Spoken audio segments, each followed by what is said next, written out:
Kiles berada di P2 tepat di belakangnya, sementara Veda Pratama harus puas berada di P8.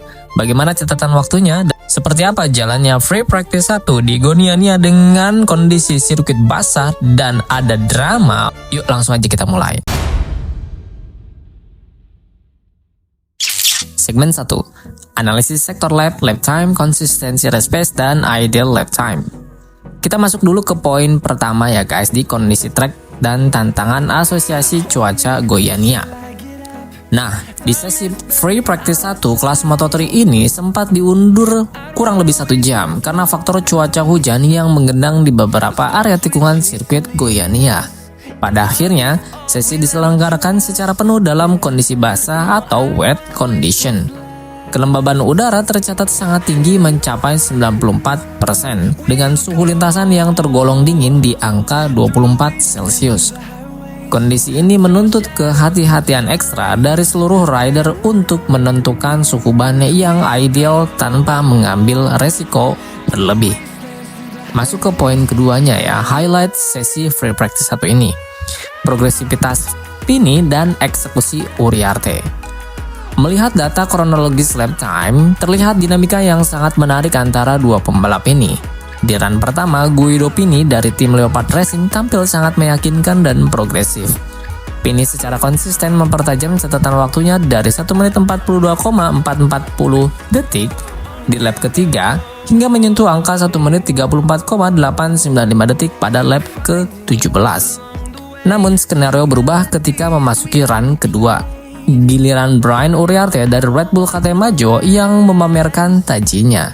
Uriarte berhasil mencatat waktu tercepat 1 menit 32,812 detik tepat di penghujung sesi, yakni pada lap ke-21. Menariknya, jika kita membedah data base partial time-nya atau ideal lap time yang dimiliki Uriarte, dari gabungan sektor tercepatnya bisa menembus 1 menit 32,757 detik loh. Ini menjadi sinyal kuat tingginya ritme balap Uriarte di lintasan basah yang khususnya ini adalah sirkuit baru untuk semua rider Moto3. Sekarang kita masuk ke poin ketiga ya. Poin ketiga yakni highlight rider Indonesia, yakni ritme kompetitif Veda Pratama. Nah ini pasti yang kalian tunggu-tunggu nih guys. Lalu bagaimana dengan pahlawan lintasan kita di Moto3, Veda Pratama? Veda terbukti memiliki kecepatan yang patut diperhitungkan saat menunggangi motor Honda NSF 250 RW miliknya. Mengaspal di tengah genangan sirkuit, Veda mengamankan posisi ke-8 dengan raihan waktu 1 menit 34,485 detik yang dicetaknya pada lap ke-18. Selisih waktunya terpaut 1,673 detik dari Uriarte di P1. Secara performa sektoral, Veda sebetulnya memiliki ideal lap time di angka 1 menit 34,141 detik. Lebih dari itu, kecepatan puncaknya sangat mumpuni. Veda mencatatkan top speed tertinggi ketiga di sesi ini dengan raihan 231,7 km per jam, mengalahkan top speed milik Brian Uriarte yang berada di angka 230,7 km per jam. Ini menunjukkan konsistensi race pace Veda sudah berada pada trajektori yang positif. Segmen 2, hasil akhir klasifikasi, jarak waktu, dan dominasi top speednya. Kita masuk ke poin pertama, peta persaingan papan atas, Kiles dan Esteban membuntuti. Beralih ke hasil akhir klasmen sesi, dominasi Brian Uriarte di posisi puncak memang tak terbantahkan nih. Namun, Maximo Kiles dari CF Moto Gavioita Aspar Team menunjukkan perlawanan yang sangat sengit dengan berhasil mengamankan posisi kedua. Kiles mencetak catatan waktu impresif di angka 1 menit 33,206 detik. Catatan waktu Kiles ini hanya terpaut tipis yakni 0,394 detik saja dari Uriarte.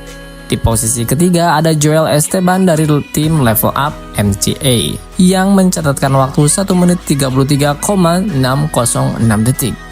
Jarak waktu Esteban dari pemimpin sesi adalah sebesar 0,794 detik. Sementara itu Guido Pini yang sempat tampil menekan di pertengahan sesi dan awal harus puas menyudahi latihan bebas di P4 dengan torehan waktu 1 menit 33,653 detik. Selisih waktu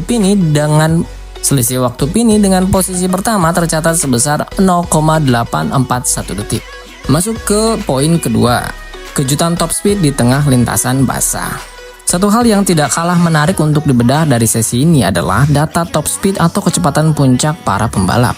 Meskipun sirkuit Goiânia dalam kondisi basah, para rider terlihat tetap berani memacu kuda besinya hingga batas maksimal. Pembalap asal Inggris Eddie O'Shea dari GRYD M-Love Racing tampil sangat mengejutkan dengan menjadi pembalap berkecepatan paling tinggi di lintasan lurus. Menunggangi motor Honda, O'Shea sukses mencatatkan kecepatan puncak hingga menyentuh angka 234,7 km per jam. Tepat di bawahnya ada Marco Morelli dengan motor KTM yang mampu menembus kecepatan 232,7 km per jam. Seperti yang sempat disinggung sebelumnya, Veda Pratama juga kembali membuktikan ketangguhan mesinnya dengan menduduki peringkat ketiga dalam daftar pencetak top speed tertinggi. Veda sukses menorehkan kecepatan maksimal di angka 231,7 km per jam, membuktikan potensinya dalam bersaing di trek lurus. 3. Komparisi ideal lap time papan atas. Kita masuk ke poin ketiga ya. Jika kita melihat lebih dalam pada database partial times untuk membandingkan ideal lap time, potensi waktu yang bisa diraih para pembalap papan atas ini sebenarnya sangatlah ketat. Gabungan sektor terbaik atau ideal lap time milik Brian Uriarte berada di angka 1 menit 32,757 detik. Sedangkan ideal lap time Maximo Quiles menyentuh angka 1 menit 33,183 detik.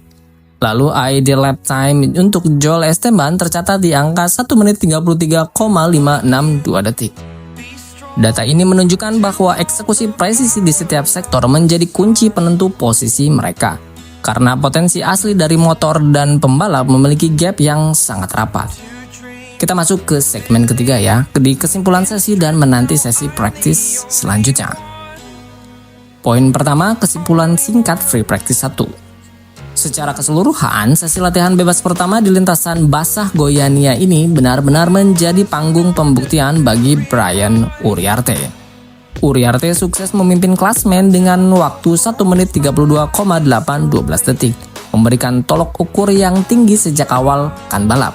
Meski begitu, ancaman nyata sudah terlihat dari Maximo Quiles dan Joel Esteban yang menempel ketat di posisi kedua dan ketiga.